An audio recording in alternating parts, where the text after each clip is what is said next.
Hello everyone, how to do it? So I'm back with another new video, and in this video I'll guide you how to remove fake followers on Instagram. So first of all, you need to open your Instagram app, then tap here right bottom corner of your screen. It's a profile icon, you can see here.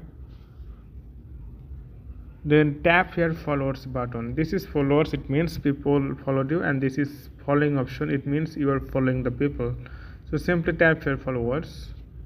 So you will get here all the user that they are following you.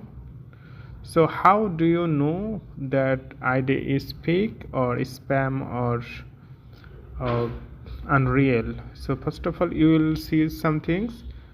First of all, they don't have any profile picture, and you can see here their following will be more, and but followers is very less.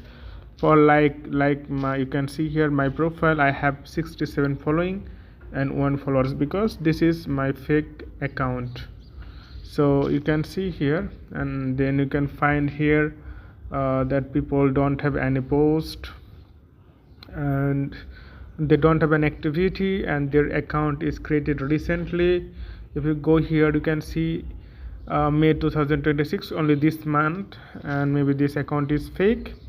So actually you will get here, you can see following more and less post, and it's not activity, so you can remove them.